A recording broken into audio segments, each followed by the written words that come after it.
Estaba agotado hasta no poder más, por aquella larga agonía. Cuando, por último, me desataron y pude sentarme, noté que perdía el conocimiento. La sentencia, la espantosa sentencia de muerte, fue la última frase claramente acentuada que llegó a mis oídos. Luego, el sonido de las voces de los inquisidores me pareció que se apagaba en el indefinido zumbido de un sueño. El ruido aquel provocaba en mi espíritu una idea de rotación, quizá a causa de que lo asociaba en mis pensamientos con una rueda de molino. Pero aquello duró poco tiempo, porque, de pronto, no oí nada más. No obstante, durante algún rato pude ver, pero con qué terrible exageración. Veía los labios de los jueces vestidos de negro, eran blancos, más blancos que la hoja de papel sobre la que estoy escribiendo estas palabras, y delgados hasta lo grotesco, adelgazados por la intensidad de su dura expresión, de su resolución inexorable, del riguroso desprecio al dolor humano. Veía que los decretos de lo que para mí representaba el destino salían aún de aquellos labios. Los vi retorcerse en una frase mortal, les vi pronunciar las sílabas de mi nombre, y me estremecí al ver que el sonido no seguía al movimiento. Durante varios momentos de espanto frenético vi también la blanda y casi imperceptible ondulación de las negras colgaduras que cubrían las paredes de la sala, y mi vista cayó entonces sobre los 7 grandes hachones que se habían colocado sobre la mesa. Tomaron para mí, al principio, el aspecto de la caridad, y los imaginé ángeles blancos y esbeltos que debían salvarme. Pero entonces, y de pronto, una náusea mortal invadió mi alma, y sentí que cada fibra de mi ser se estremecía como si hubiera estado en contacto con el hilo de una batería galvánica. Y las formas angélicas convertíanse en insignificantes espectros con cabeza de llama, y claramente comprendí que no debía esperar de ellos auxilio alguno. Entonces, como una magnífica nota musical, se insinuó en mi imaginación la idea del inefable reposo que nos espera en la tumba. Llegó suave, furtivamente, creo que necesité un gran rato para apreciarla por completo. Pero en el preciso instante en que mi espíritu comenzaba a sentir claramente esa idea, y a acariciarla, las figuras de los jueces se desvanecieron como por arte de magia, los grandes hachones se redujeron a la nada, sus llamas se apagaron por completo, y sobrevino la negrura de las tinieblas, todas las sensaciones parecieron desaparecer como en una zambullida loca y precipitada del alma en el Hades. Y el universo fue solo noche, silencio, inmovilidad. Estaba desvanecido. Pero, no obstante, no puedo decir que hubiese perdido la conciencia del todo. La que me quedaba, no intentaré definirla, ni describirla siquiera. Pero, en fin, todo no estaba perdido. En medio del más profundo sueño, no. En medio del delirio, no. En medio del desvanecimiento, no. En medio de la muerte, no. Si fuera de otro modo, no habría salvación para el hombre. Cuando nos despertamos del más profundo sueño, rompemos la telaraña de algún sueño. Y, no obstante, un segundo más tarde es tan delicado este tejido, que no recordamos haber soñado. 2 grados hay, al volver del desmayo a la vida, el sentimiento de la existencia moral o espiritual y el de la existencia física. Parece probable que sí, al llegar al segundo grado, hubiéramos de evocar las impresiones del primero, volveríamos a encontrar todos los recuerdos elocuentes del abismo transmundano. ¿Y cuál es ese abismo? ¿Cómo, al menos, podremos distinguir sus sombras de las de la tumba? Pero si las impresiones de lo que he llamado primer grado no acuden de nuevo al llamamiento de la voluntad, no obstante, después de un largo intervalo, no aparecen sin ser solicitadas, mientras, maravillados, ¿nos preguntamos de dónde proceden? Quien no se haya desmayado nunca no descubrirá extraños palacios y casas singularmente familiares entre las ardientes llamas, no será el que contemple, flotantes en el aire, las visiones melancólicas que el vulgo no puede vislumbrar, no será el que medite sobre el perfume de alguna flor desconocida, ni el que se perderá en el misterio de alguna melodía que nunca hubiese llamado su atención hasta entonces. En medio de mis repetidos e insensatos esfuerzos, en medio de mi enérgica tenacidad en recoger algún vestigio de ese estado de vacío aparente en el que mi alma había caído, hubo instantes en que soñé triunfar.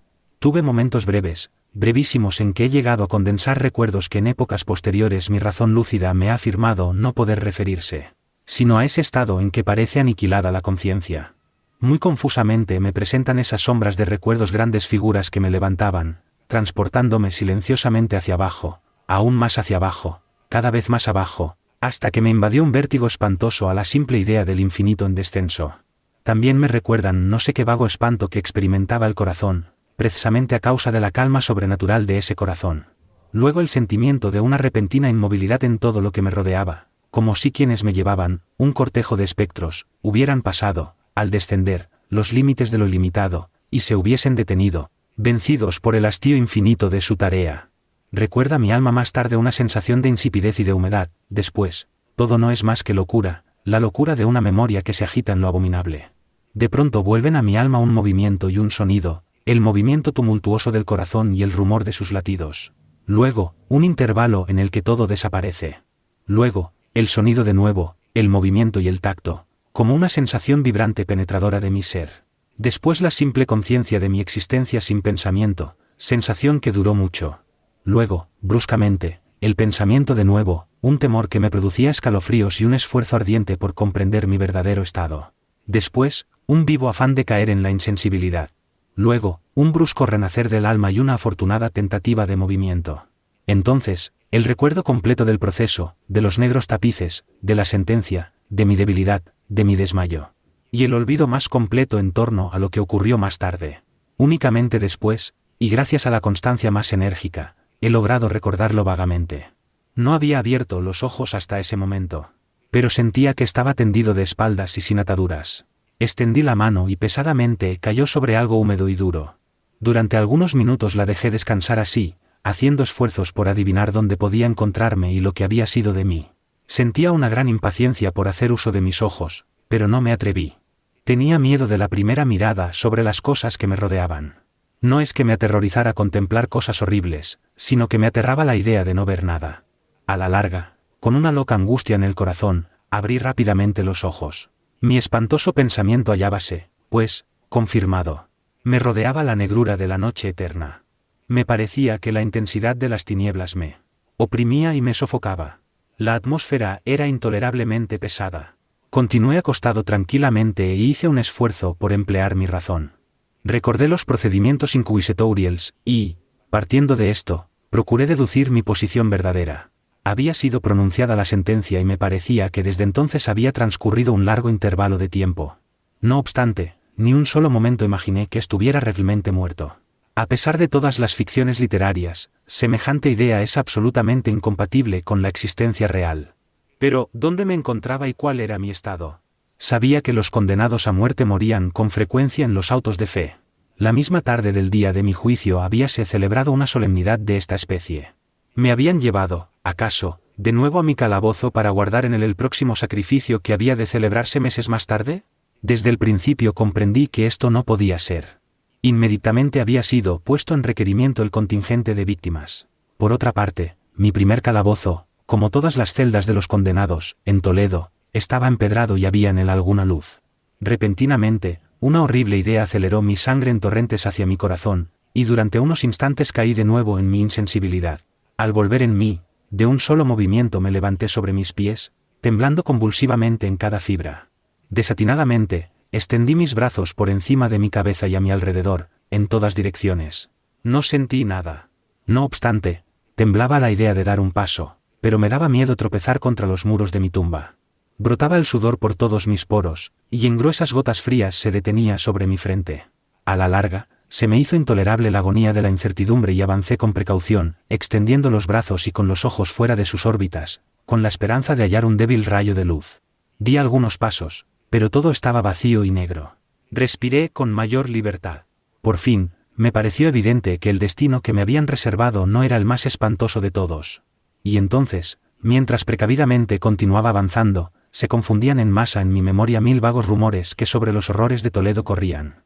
Sobre estos calabozos contábanse cosas extrañas. Yo siempre había creído que eran fábulas, pero, sin embargo, eran tan extraños, que solo podían repetirse en voz baja. ¿Debía morir yo de hambre, en aquel subterráneo mundo de tinieblas, o qué muerte más terrible me esperaba? Puesto que conocía demasiado bien el carácter de mis jueces, no podía dudar de que el resultado era la muerte, y una muerte de una amargura escogida.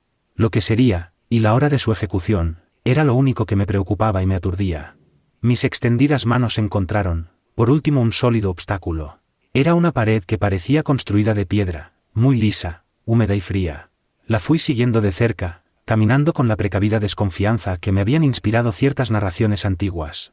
Sin embargo, esta operación no me proporcionaba medio alguno para examinar la dimensión de mi calabozo, pues podía dar la vuelta y volver al punto de donde había partido sin darme cuenta de lo perfectamente igual que parecía la pared.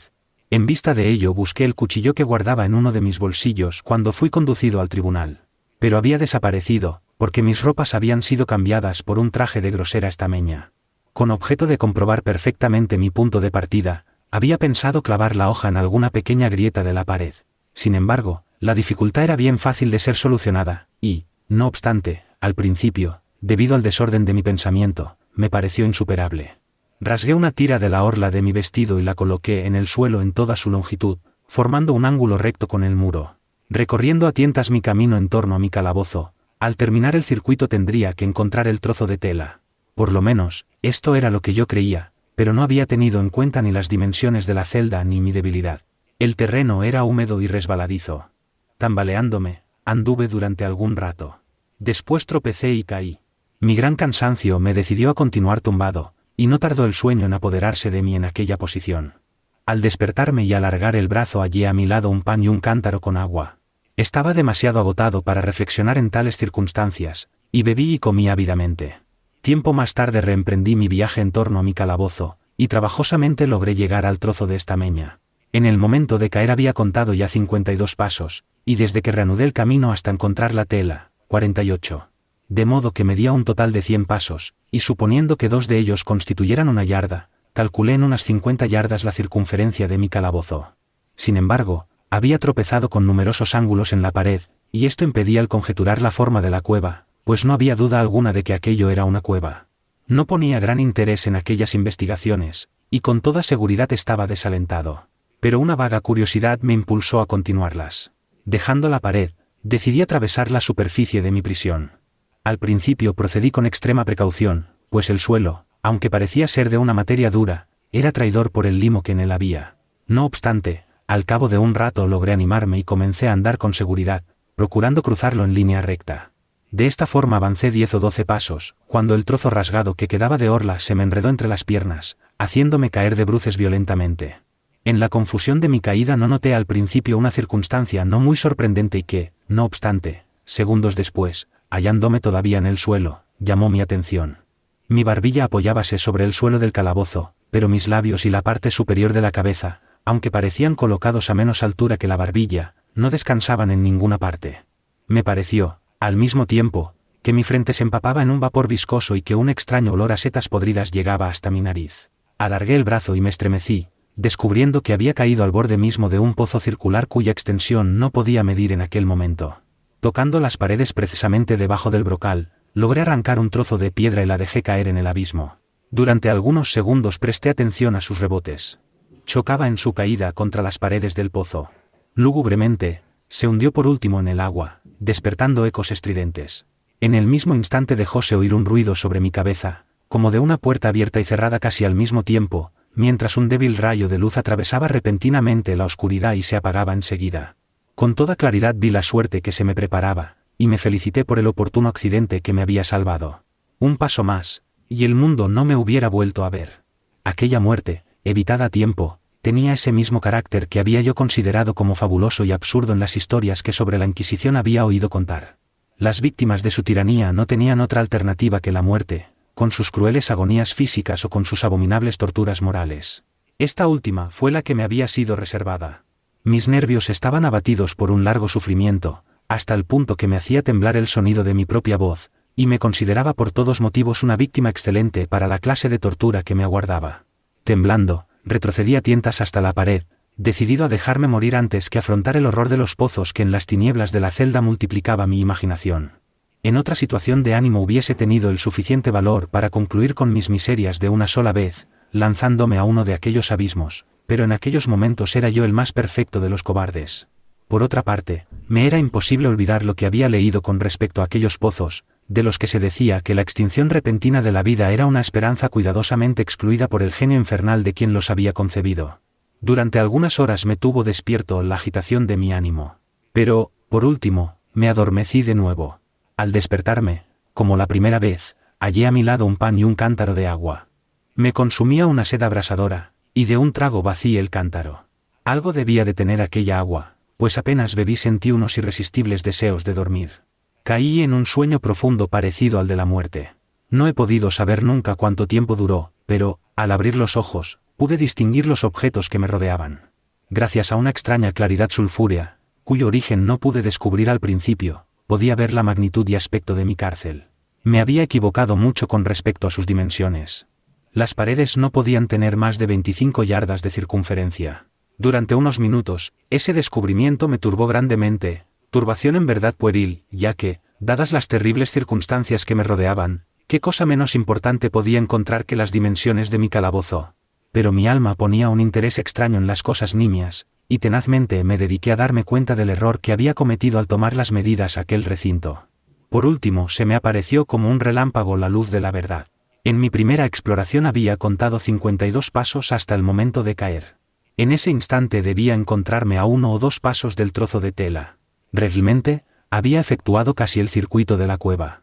Entonces me dormí, y al despertarme, necesariamente debí de volver sobre mis pasos, creando así un circuito casi doble del real. La confusión de mi cerebro me impidió darme cuenta de que había empezado la vuelta con la pared a mi izquierda y que la terminaba teniéndola a la derecha. También me había equivocado por lo que respecta a la forma del recinto. Tanteando el camino, había encontrado varios ángulos, deduciendo de ello la idea de una gran irregularidad. Tan poderoso es el efecto de la oscuridad absoluta sobre el que sale de un letargo o de un sueño. Los ángulos eran, sencillamente, producto de leves depresiones o huecos que se encontraban a intervalos desiguales. La forma general del recinto era cuadrada. Lo que creí mampostería parecía ser ahora hierro u otro metal dispuesto en enormes planchas, cuyas suturas y junturas producían las depresiones. La superficie de aquella construcción metálica estaba embadurnada groseramente con toda clase de emblemas horrorosos y repulsivos, nacidos de la superstición sepulcral de los frailes. Figuras de demonios con amenazadores gestos, con formas de esqueleto y otras imágenes del horror más realista llenaban en toda su extensión las paredes. Me di cuenta de que los contornos de aquellas monstruosidades estaban suficientemente claros, pero que los colores parecían manchados y estropeados por efecto de la humedad del ambiente. Vi entonces que el suelo era de piedra. En su centro había un pozo circular, de cuya boca había yo escapado, pero no vi que hubiese alguno más en el calabozo. Todo esto lo vi confusamente y no sin esfuerzo, pues mi situación física había cambiado mucho durante mi sueño. Ahora, de espaldas, estaba acostado cuán largo era sobre una especie de armadura de madera muy baja. Estaba atado con una larga tira que parecía de cuero. Enrollábase en distintas vueltas en torno a mis miembros y a mi cuerpo, dejando únicamente libres mi cabeza y mi brazo izquierdo. Sin embargo, tenía que hacer un violento esfuerzo para alcanzar el alimento que contenía un plato de barro que habían dejado a mi lado sobre el suelo. Con verdadero terror me di cuenta de que el cántaro había desaparecido, y digo con terror porque me devoraba una sed intolerable. Creí entonces que el plan de mis verdugos consistía en exasperar esta sed, puesto que el alimento que contenía el plato era una carne cruelmente salada. Levanté los ojos y examiné el techo de mi prisión. Hallábase a una altura de 30 o 40 pies y parecíase mucho, por su construcción, a las paredes laterales. En una de sus caras llamó mi atención una figura de las más singulares. Era una representación pintada del tiempo, tal como se acostumbra representarle, pero en lugar de la guadaña tenía un objeto que a primera vista creí se trataba de un enorme péndulo como los de los relojes antiguos. No obstante, algo había en el aspecto de aquella máquina que me hizo mirarla con más detención. Mientras la observaba directamente, mirando hacia arriba, pues hallábase colocada exactamente sobre mi cabeza, me pareció ver que se movía. Un momento después se confirmaba mi idea. Su balanceo era corto, por tanto, muy lento. No sin cierta desconfianza, y, sobre todo, con extrañeza la observé durante unos minutos. Cansado, al cabo de vigilar su fastidioso movimiento, volví mis ojos a los demás objetos de la celda. Un ruido leve atrajo mi atención. Miré al suelo y vi algunas enormes ratas que lo cruzaban. Habían salido del pozo que yo podía distinguir a mi derecha. En ese instante, mientras las miraba, subieron en tropel, a toda prisa, con voraces ojos y atraídas por el olor de la carne. Me costó gran esfuerzo y atención apartarlas. Transcurrió media hora, tal vez una hora pues apenas imperfectamente podía medir el tiempo cuando, de nuevo, levanté los ojos sobre mí.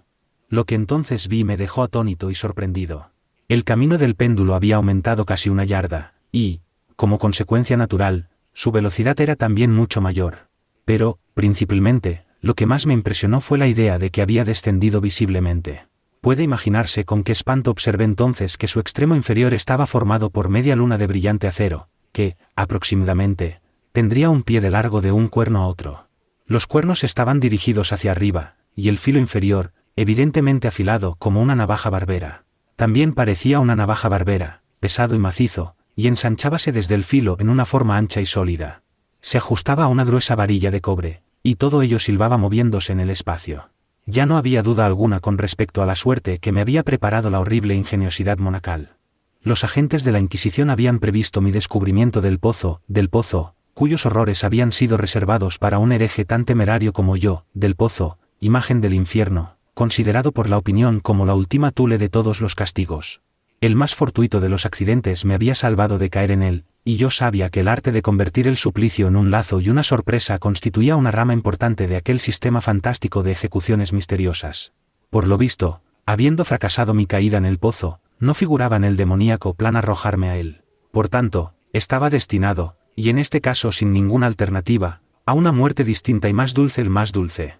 En mi agonía, pensando en el uso singular que yo hacía de esta palabra, casi sonreí. ¿Para qué contar las largas, las interminables horas de horror, más que mortales, durante las que conté las vibrantes oscilaciones del acero? Pulgada a pulgada, línea a línea, descendía gradualmente, efectuando un descenso, solo apreciable a intervalos, que eran para mí más largos que siglos. Y cada vez más, seguía bajando. Pasaron días, tal vez muchos días, antes que llegase a balancearse lo suficientemente cerca de mí para abanicarme con su aire acre. Hería mi olfato el olor de acero afilado. Rogué al cielo, cansándolo con mis súplicas, que hiciera descender más rápidamente el acero. Enloquecí, me volví frenético, hice esfuerzos para incorporarme e ir al encuentro de aquella espantosa y movible cimitarra. Y luego, de pronto, se apoderó de mí una gran calma y permanecí tendido sonriendo a aquella muerte brillante. ¿Cómo podría sonreír un niño a un juguete precioso? Transcurrió luego un instante de perfecta insensibilidad. Fue un intervalo muy corto. Al volver a la vida no me pareció que el péndulo hubiera descendido a una altura apreciable. No obstante, es posible que aquel tiempo hubiese sido larguísimo. Yo sabía que existían seres infernales que tomaban nota de mi desvanecimiento y que a su capricho podían detener la vibración. Al volver en mí, sentí un malestar y una debilidad indecibles, como resultado de una enorme inanición. Aun entre aquellas angustias, la naturaleza humana suplicaba el sustento. Con un esfuerzo penoso, extendí mi brazo izquierdo tan lejos como mis ligaduras me lo permitían, y me apoderé de un pequeño sobrante que las ratas se habían dignado dejarme. Al llevarme un pedazo a los labios, un informe pensamiento de extraña alegría, de esperanza, se alojó en mi espíritu. No obstante, ¿qué había de común entre la esperanza y yo? Repito que se trataba de un pensamiento informe. Con frecuencia tiene el hombre pensamientos así, que nunca se completan. Me di cuenta de que se trataba de un pensamiento de alegría, de esperanza, pero comprendí también que había muerto al nacer. Me esforcé inútilmente en completarlo, en recobrarlo. Mis largos sufrimientos habían aniquilado casi por completo las ordinarias facultades de mi espíritu. Yo era un imbécil, un idiota. La oscilación del péndulo se efectuaba en un plano que formaba ángulo recto con mi cuerpo. Vi que la cuchilla había sido dispuesta de modo que atravesara la región del corazón. Rasgaría la tela de mi traje, volvería luego y repetiría la operación una y otra vez. A pesar de la gran dimensión de la curva recorrida a unos 30 pies, más o menos y la silbante energía de su descenso, que incluso hubiera podido cortar aquellas murallas de hierro, todo cuanto podía hacer, en resumen, y durante algunos minutos, era rasgar mi traje. Y en este pensamiento me detuve. No me atrevía a ir más allá de él. Insistí sobre él con una sostenida atención, como si con esta insistencia hubiera podido parar allí el descenso de la cuchilla. Empecé a pensar en el sonido que produciría esta al pasar sobre mi traje, y en la extraña y penetrante sensación que produce el roce de la tela sobre los nervios. Pensé en todas esas cosas, hasta que los dientes me rechinaron. Más bajo aún. Deslizábase cada vez más bajo. Yo hallaba un placer frenético en comparar su velocidad de arriba abajo con su velocidad lateral. Ahora, hacia la derecha, ahora, hacia la izquierda. Después se iba lejos, y volvía luego, con el chillido de un alma condenada, hasta mi corazón con el andar furtivo del tigre. Yo aullaba y reía alternativamente, según me dominase una u otra idea. Más bajo, invariablemente, inexorablemente más bajo. Movíase a 3 pulgadas de mi pecho. Furiosamente, intenté libertar con violencia mi brazo izquierdo. Estaba libre solamente desde el codo hasta la mano. Únicamente podía mover la mano desde el plato que habían colocado a mi lado hasta mi boca, solo esto, y con un gran esfuerzo. Si hubiera podido romper las ligaduras por encima del codo, hubiese cogido el péndulo e intentado detenerlo, lo que hubiera sido como intentar detener una avalancha. Siempre más bajo, incesantemente, inevitablemente más bajo. Respiraba con verdadera angustia, y me agitaba a cada vibración.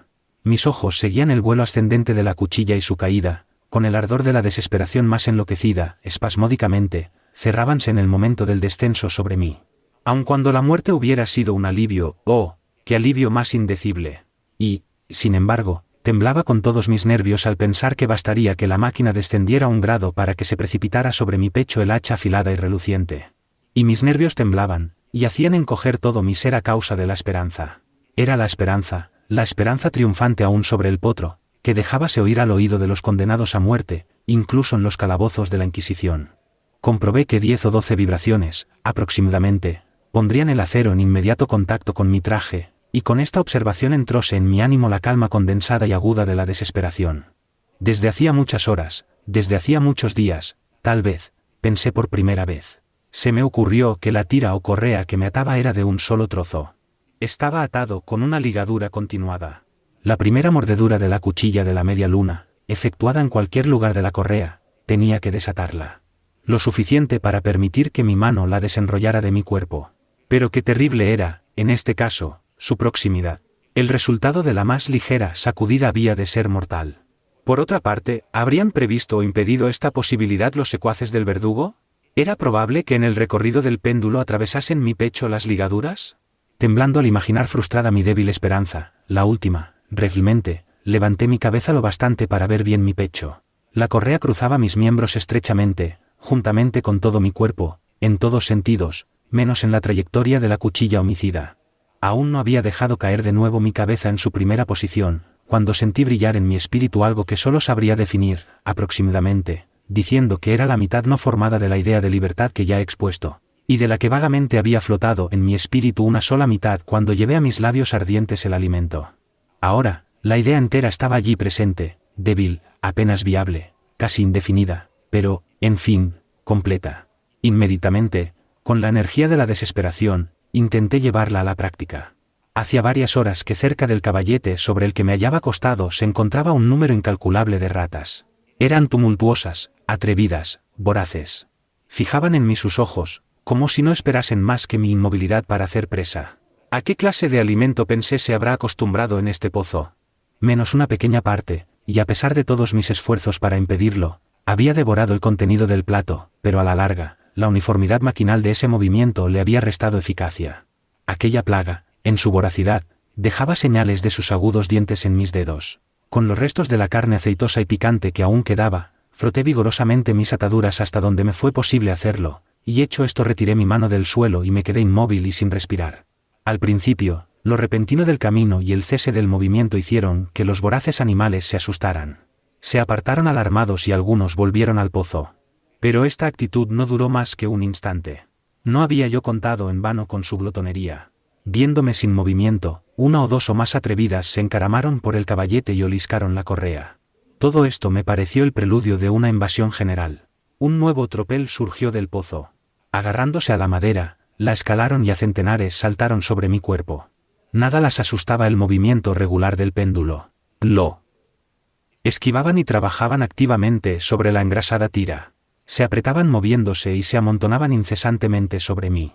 Sentía que se retorcían sobre mi garganta, que sus fríos hocicos buscaban mis labios. Me encontraba medio sofocado por aquel peso que se multiplicaba constantemente. Un asco espantoso, que ningún hombre ha sentido en el mundo, henchía mi pecho y helaba mi corazón como un pesado vómito. Un minuto más, y me daba cuenta de que en más de un sitio habían de estar cortadas. Con una resolución sobrehumana, continué inmóvil. No me había equivocado en mis cálculos. Mis sufrimientos no habían sido vanos. Sentí luego que estaba libre. En pedazos, colgaba la correa en torno de mi cuerpo, pero el movimiento del péndulo efectuábase ya sobre mi pecho. El estameña de mi traje había sido atravesada y cortada la camisa. Efectuó 2 oscilaciones más, y un agudo dolor atravesó mis nervios. Pero había llegado el instante de salvación. A un ademán de mis manos, huyeron tumultuosamente mis libertadoras. Con un movimiento tranquilo y decidido, prudente y oblicuo, lento y aplastándome contra el banquillo, me deslicé fuera del abrazo y de la tira y del alcance de la cimitarra. Cuando menos, por el momento estaba libre. Libre. Y en las garras de la Inquisición. Apenas había escapado de mi lecho de horror, apenas hube dado unos pasos por el suelo de mi calabozo, cesó el movimiento de la máquina infernal y la oí subir atraída hacia el techo por una fuerza invisible. Aquella fue una lección que llenó de desesperación mi alma. Indudablemente, todos mis movimientos eran espiados. Libre. Había escapado de la muerte bajo una determinada agonía, solo para ser entregado a algo peor que la muerte misma, y bajo otra nueva forma. Pensando en ello, fijé convulsivamente mis ojos en las paredes de hierro que me rodeaban. Algo extraño, un cambio que en principio no pude apreciar claramente, se había producido con toda evidencia en la habitación. Durante varios minutos en los que estuve distraído, lleno de ensueños y escalofríos, me perdí en conjeturas vanas e incoherentes. Por primera vez me di cuenta del origen de la luz sulfurosa que iluminaba la celda. Provenía de una grieta de media pulgada de anchura, que extendíase en torno del calabozo en la base de las paredes, que, de ese modo, parecían, y en efecto lo estaban, completamente separadas del suelo. Intenté mirar por aquella abertura, aunque, como puede imaginarse, inútilmente. Al levantarme desanimado, se descubrió a mi inteligencia, de pronto, el misterio de la alteración que la celda había sufrido. Había tenido ocasión de comprobar que, aun cuando los contornos de las figuras pintadas en las paredes fuesen suficientemente claros, los colores parecían alterados y borrosos. Ahora acababan de tomar, y tomaban a cada momento, un sorprendente e intensísimo brillo, que daba a aquellas imágenes fantásticas y diabólicas un aspecto que hubiera hecho temblar a nervios más firmes que los míos. Pupilas demoníacas, de una viveza siniestra y feroz, se clavaban sobre mí desde 1000 sitios distintos, donde yo anteriormente no había sospechado que se encontrara ninguna, y brillaban cual fulgor lúgubre de un fuego que, aunque vanamente, quería considerar completamente imaginario. ¿Imaginario? Me bastaba respirar para traer hasta mi nariz un vapor de hierro enrojecido. Extendíase por el calabozo un olor sofocante. A cada momento reflejábase un ardor más profundo en los ojos clavados en mi agonía. Un rojo más oscuro se extendía sobre aquellas horribles pinturas sangrientas. Estaba jadeante, respiraba con grandes esfuerzos. No había duda sobre el deseo de mis verdugos, los más despiadados y demoníacos de todos los hombres. Me aparté lejos del metal ardiente, dirigiéndome al centro del calabozo. Frente a aquella destrucción por el fuego, la idea de la frescura del pozo llegó a mi alma como un bálsamo. Me lancé hacia sus mortales bordes. Dirigí mis miradas hacia el fondo. El resplandor de la inflamada bóveda iluminaba sus cavidades más ocultas. No obstante, durante un minuto de desvarío, mi espíritu negóse a comprender la significación de lo que veía. Al fin, aquello penetró en mi alma, a la fuerza, triunfalmente. Se grabó a fuego en mi razón estremecida. Una voz para hablar. ¡Oh horror! Todos los horrores, menos ese. Con un grito, me aparté del brocal, y, escondiendo mi rostro entre las manos, lloré con amargura. El calor aumentaba rápidamente, y levanté una vez más los ojos, temblando en un acceso febril. En la celda habíase operado un segundo cambio, y este efectuábase, evidentemente, en la forma. Como la primera vez, intenté inútilmente apreciar o comprender lo que sucedía. Pero no me dejaron mucho tiempo en la duda. La venganza de la Inquisición era rápida, y 2 veces la había frustrado. No podía luchar por más tiempo con el Rey del Espanto. La celda había sido cuadrada. Ahora notaba que 2 de sus ángulos de hierro eran agudos, y, por tanto obtusos los otros 2. Con un gruñido, con un sordo gemido, aumentaba rápidamente el terrible contraste. En un momento, la estancia había convertido su forma en la de un rombo. Pero la transformación no se detuvo aquí. No deseaba ni esperaba que se parase. Hubiera llegado a los muros al rojo para aplicarlos contra mi pecho, como si fueran una vestidura de eterna paz. La muerte, me dije. Cualquier muerte, menos la del pozo, o insensato. ¿Cómo no pude comprender que el pozo era necesario, que aquel pozo único era la razón del hierro candente que me sitiaba? ¿Resistiría yo su calor? Y aun suponiendo que pudiera resistirlo, podría sostenerme contra su presión. Y el rombo se aplastaba, con una rapidez que no me dejaba tiempo para pensar. Su centro, colocado sobre la línea de mayor anchura, coincidía precisamente con el abismo abierto. Intenté retroceder, pero los muros, al unirse, me empujaban con una fuerza irresistible. Llegó, por último, un momento en que mi cuerpo, quemado y retorcido, apenas halló sitio para él, apenas hubo lugar para mis pies en el suelo de la prisión. No luché más, pero la agonía de mi alma se exteriorizó en un fuerte y prolongado grito de desesperación. Me di cuenta de que vacilaba sobre el brocal, y volví los ojos. Pero he aquí un ruido de voces humanas. Una explosión, un huracán de trompetas, un poderoso rugido semejante al de 1000 truenos. Los muros de fuego echáronse hacia atrás precipitadamente. Un brazo alargado me cogió del mío, cuando, ya desfalleciente, me precipitaba en el abismo. Era el brazo del general Lasalle. Las tropas francesas habían entrado en Toledo. La Inquisición hallábase en poder de sus enemigos.